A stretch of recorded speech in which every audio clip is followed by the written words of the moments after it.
Eddy Marflak. I've been a part of DIY culture, I guess, since I was 12. I'm 27 now, so it's a long time. I got really lucky. I grew up in a suburb where just the cool kids were either the jocks or the kids in band t-shirts and like girl pants. Football's expensive, so I ended up hanging out with the kids in the band t-shirts and the girl pants. And my first like real big concert was Warped Tour. Every other show I ever went to was like in some like weird like basement or in a small guitar shop or something like that. So it didn't seem like anything foreign to me. I helped start, and I guess I kind of end up, I guess I run Blank Slate, but it wasn't my idea. In high school, I was in a really shitty like punk band called the Amputeens. We were just like leftover crack, rip-off kind of teenage nihilism wrapped up with power chords. And I lived in Berea, Ohio, which also has a huge DIY scene back in the day. Delay was a big band there, the Merkers. I was like 14, and I was playing shows with like the Unlovables and Tin Armor, and the Sidekicks were like my friends, and they weren't good. They sounded like they were like psychobilly. But so when we weren't playing in our own town, we were playing in Elyria, which is where Blank Slate is, obviously.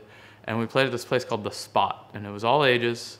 It was dry shows, and everyone who was like kind of a mid-level band played there. You know, like the Plain White Tees, Killing the Dream, a little bit of everything. But what sucked about that is it was really mismanaged. Teenagers kind of just went there to like smoke on the couches and like sneak booze in and like kind of fool around in the dark corners of the venue. And it was great, but we all kind of destroyed like what we had, you know, just because we just nihilistic suburban kids. So fast forward to years of me playing in bands and touring across the country to see how other scenes are, and growing as a person. Also, I ended up moving to Elyria because my girlfriend goes to Oberlin, or she did at the time, and we lived together, so we wanted the commute to be, you know, quicker. So we moved here, and there was a DIY space. It was the first one in like 10 years since the Spot had closed down.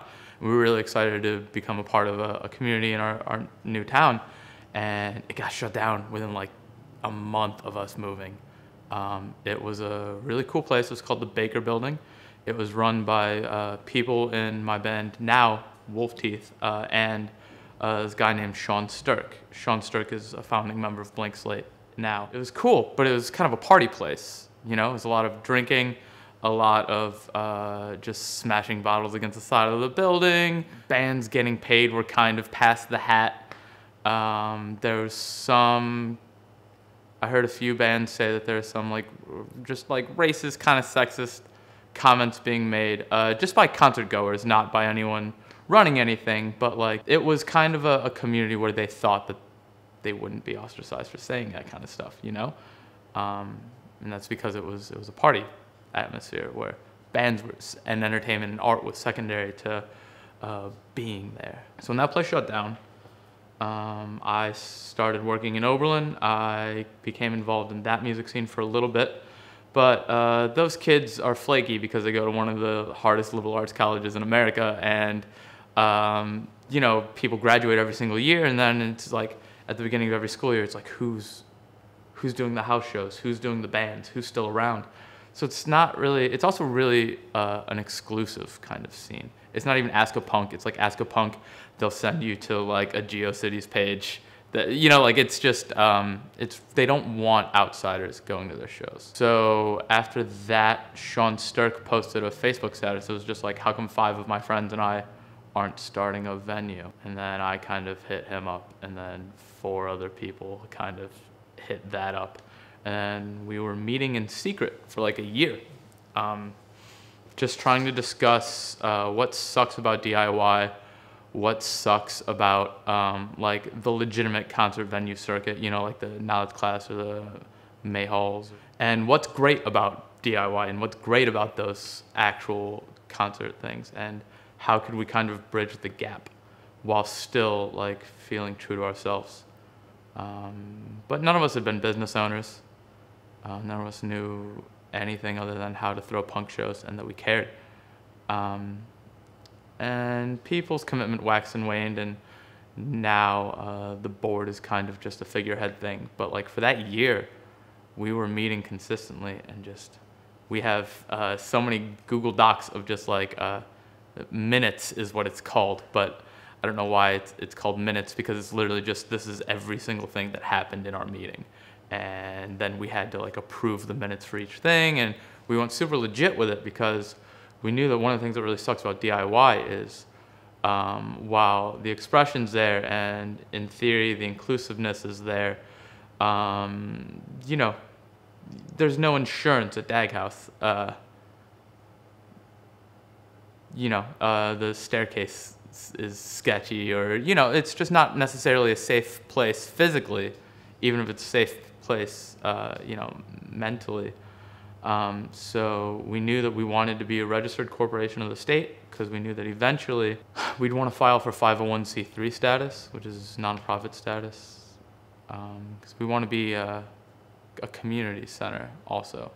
Right now we're just doing the punk thing because that's what we know how to do. Yeah, we want to eventually offer, you know, educational workshops and, you know, activist outreach stuff,